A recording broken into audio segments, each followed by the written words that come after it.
How serious is this going to get? Or is it just because it's a very famous politician who happened to be filmed not wearing a seatbelt? You tell me what you think about this. If you think I'm not taking this seriously enough, please tell me.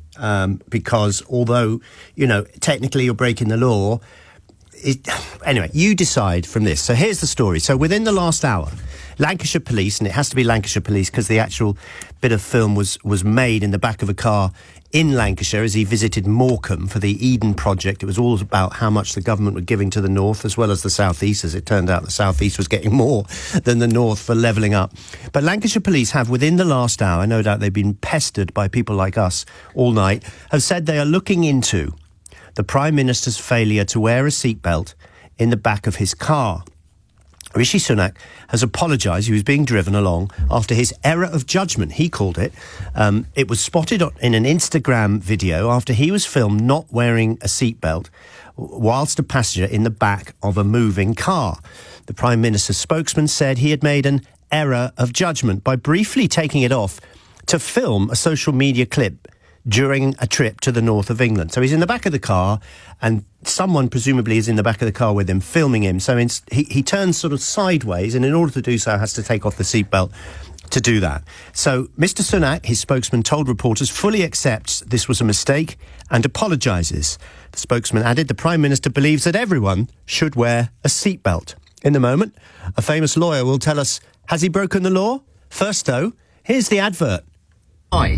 One of my New Year's promises to you was to grow the economy, and today we're announcing the second round of allocations from our Levelling Up Fund, and that's about investing in local areas in order to create jobs and help deliver on that promise to boost growth. In total, we're announcing over £2 billion of funding, and that's going to go to support projects across 100 different local communities around the UK. So that was the message, but unfortunately it was filmed and he wasn't wearing a seatbelt. So has he broken the law? Are the police duty bound to investigate? Do they have to prosecute? Will he find him guilty? Will he have to turn up at court? Will he get fined? Let's speak to Nick Freeman. Nick Freeman's a famous lawyer, author, commentator, criminal defence lawyer at Freeman & Co.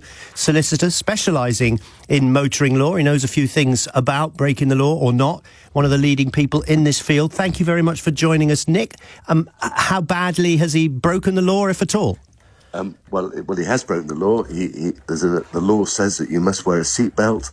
There are various exemptions, such as if you're emergency services, if you're a trades vehicle travelling no more than 50 metres at a time.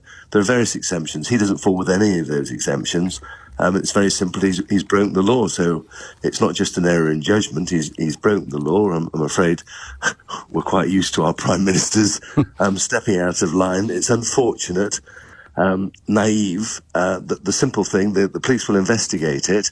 And I imagine if they've got any sense, they'll issue him with a fixed penalty. And if the Prime Minister's got any sense, he will pay it immediately, which will be £100. It's not endorsable. There are proposals to make this offence endorsable because... What does that mean, endorsable? Endorsable, you get no penalty points. Right. So it's a simple financial penalty. If he was awarded a fixed penalty, which would cost him £100, that will be the end of the matter. If he decided to fight it and he lost in court, then he could be fined up to £500. I don't think the financial penalty is going to really bother him.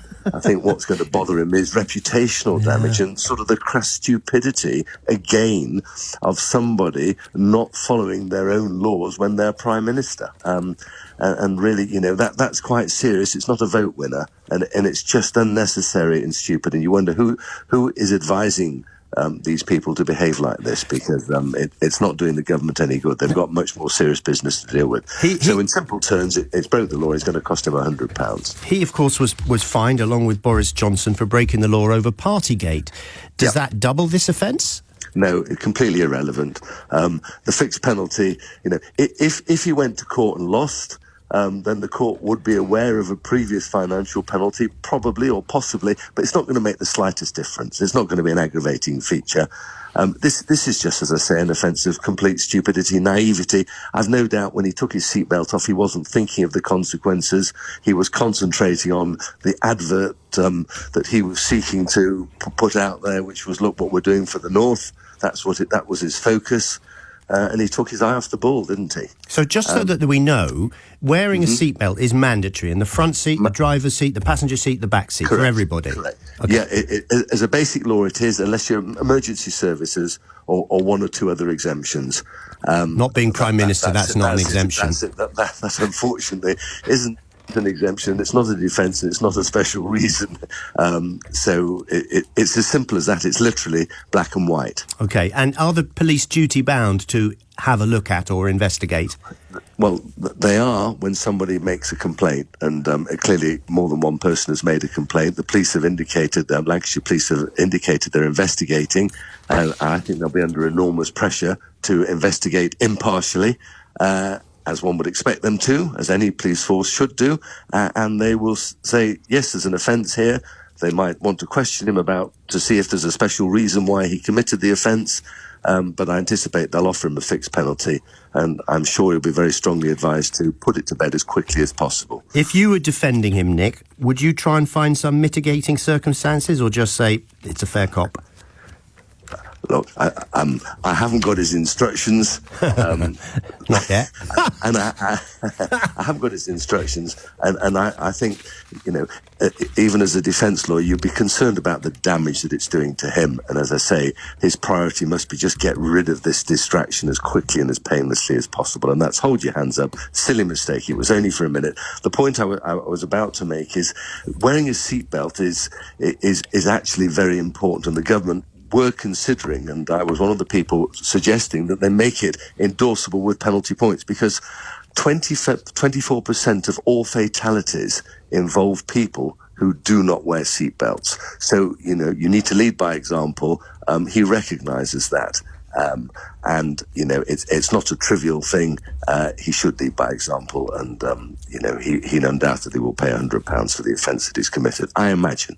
Thank you, Nick. Nick Freeman, author, commentator, criminal defence lawyer at Freeman & Co. Solicitors, who specialises in motoring law. Let's have a word with Hamish